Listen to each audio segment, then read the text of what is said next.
धन्यवाद अध्यक्ष महोदय। शिक्षा के लिए लगभग 12% का बजट प्रावधान किया गया है, जो कि सराहनीय है। लेकिन अध्यक्ष महोदय, मेरा मानना है कि चाहे बजट 12% हो या 24% हो, इतना बड़ा बजट के बाद भी अगर इस राज्य के सरकारी पदाधिकारी, इस राज्य के माननीय विधायक, सांसद अपने बच्चों को सरकारी विद्यालयों में पढ़ाने में अगर सक्षम है, तो मेरे हिसाब से शिक्षा बजट का कोई औचित्य नहीं। अध्यक्ष महोदय, आज से लगभग 10 साल पहले इलाहाबाद हाईकोर्ट ने मंगलवार के दिन एक बहुत बड़ा फैसला सुनाया था।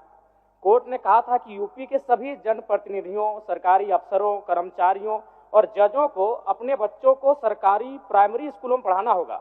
ऐसा ही कुछ प्रावधान अगर झारखंड में किया जाए अध्यक्ष महोदय, तो संभवतः इस बजट की सार्थकता भी होगी और संभवतः शिक्षा के क्षेत्र में एक क्रांतिकारी बदलाव देखने को मिलेगा।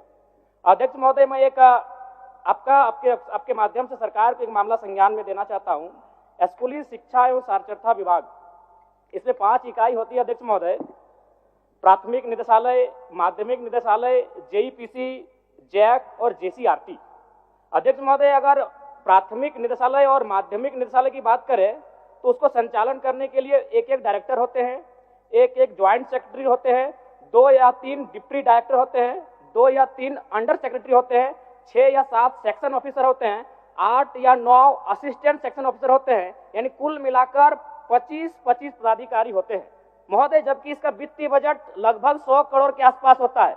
लेकिन अध्यक्ष महोदय, अगर जेईपीसी की बात करें, Jharkhand education project council, Jharkhand शिक्षा परियोजना परिषद, तो इसको संचालन करने के लिए मात्र 2 आपके पदाधिकारी हैं, एक डायरेक्टर है, एक एडमिनिस्ट्रेटिव ऑफिसर है। बाकी सब कॉन्ट्रेक्चुअल बेसिस पर है महोदय, और सारे के सारे गैर झारखंडी हैं। यहाँ पर फ्रांस और वियतनाम की कहानी याद आती होगी आपको कि किस प्रकार फ्रांस के लोग जानबूझकर वियतनाम के बच्चों को पास आउट होने से रोकते थे ताकि वो आगे जाकर फ्रांस का मुकाबला ना कर पाए अध्यक्ष महोदय। इसलिए इस मामले को संज्ञान में ले।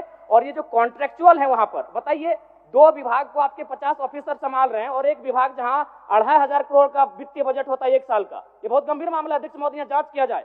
2500 करोड़ का वित्तीय बजट है, वहां 2 अफसर चला रहे हैं और सारे कॉन्ट्रैक्ट में हैं, और सारे के सारे यूपी, बिहार, राजस्थान, गुजरात, झारखंड का नगण्य लोग हैं।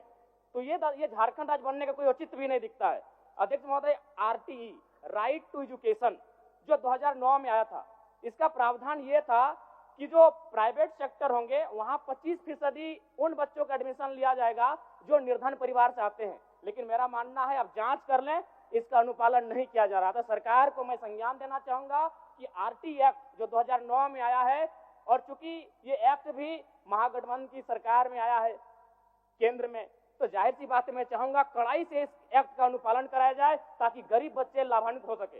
अध्यक्ष महोदय, बस 30-40 सेकंड लेंगे, दयानिधि, थोड़ा सा कृपा करें। मैं एक ये मामला भी दूंगा। पूर्व की सरकार और वर्तमान की सरकार, जो मेरे आंखों ने देखा, बदला। क्या बदला अध्यक्ष महोदय? कपड़ों का रंग बदला और स्कूल की दीवारों का रंग बदला। थोड़ा संज्ञान में लीजिएगा। पूर्व की सरकार में कपड़ा का रंग था गेरुआ रंग, और वर्तमान की सरकार में कपड़ों का रंग है हरा। अध्यक्ष महोदय, गंभीर मामला मान के चलिए अध्यक्ष महोदय, अगर 70 लाख स्टूडेंट है, विद्यार्थी हैं, मान के चलिए साल में अगर 2 बार उनको कपड़ों की जरूरत पड़ती है तो 70 लाख गुना 2, और मान के चलते अगर एक विद्यार्थी 1000 रुपए न्यूनतम खर्च करता है तो मुझे लगता है 1400 करोड़ आता है अध्यक्ष महोदय। अब मान के चलिए अध्यक्ष महोदय, अगर अगली सरकार को अगर घोटाला करना है कपड़ों में, तो अगली सरकार पीले रंग का ड्रेस लाएगी, क्योंकि पीला रंग का कपड़ा प्रचलन में नहीं है, हरा रंग का कपड़ा प्रचलन में नहीं है, गेरुआ रंग का कपड़ा प्रचलन में नहीं है। अध्यक्ष महोदय, ये बहुत बड़ी बीमारी है। शिक्षा में इस प्रकार से लोग हावी है तो समझ सकते हैं इस राज्य का क्या होगा। धन्यवाद अध्यक्ष महोदय। माननीय सदस्य जी का सुसारण हो।